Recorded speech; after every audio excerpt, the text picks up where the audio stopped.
All right, let's talk S corporations. If you're an S Corp owner, you probably made that move for one big reason, to save money on taxes. But you know that really smart decision creates one huge question you absolutely have to get right. And that is, how much should you actually be paying yourself?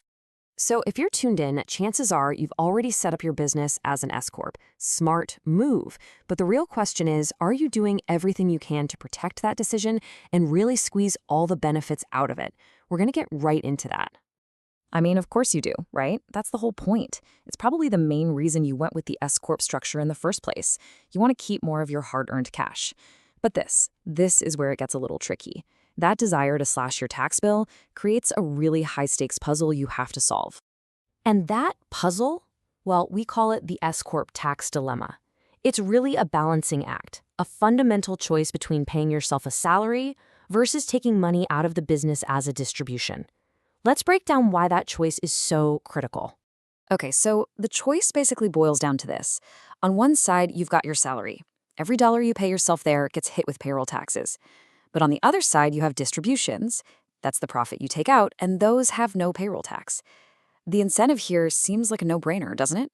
Pay yourself the smallest salary possible and take everything else as a distribution. And this number is exactly why that incentive is so powerful, 15.3%.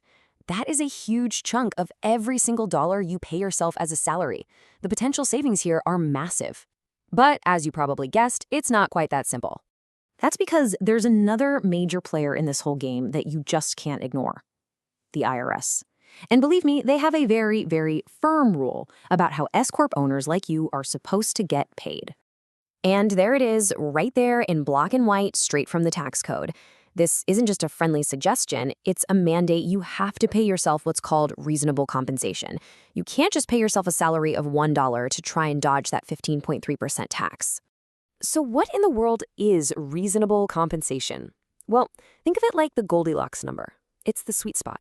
It's a salary that accurately reflects the actual work you're doing, but it's not so high that you're just throwing money away on payroll taxes you don't need to pay. It is a very, very careful balancing act. And listen, the price for failing to find that balance is incredibly high. If the IRS looks at your numbers and decides your salary is way too low, they can just reclassify your distributions as wages. And that means, boom, you owe all those back payroll taxes plus interest, and then they'll tack on some pretty nasty financial penalties. It can be a truly devastating hit to your finances.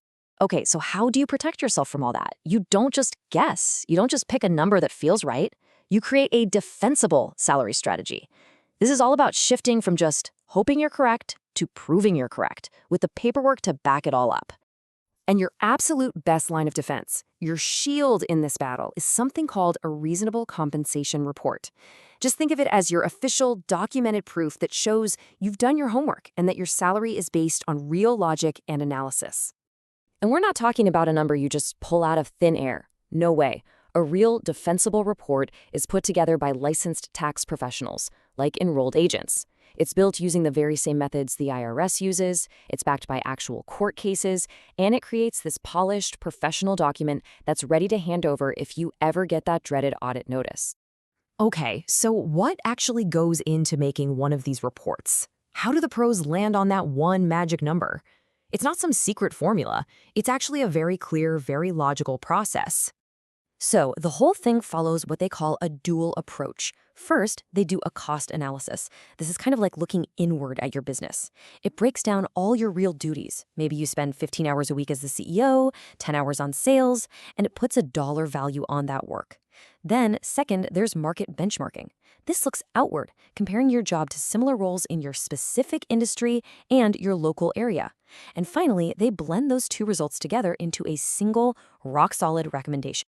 And this is so important. It's not just a simple average of the two numbers. No, the results are weighted, and the entire analysis is based on authoritative official sources, like data from the Bureau of Labor Statistics.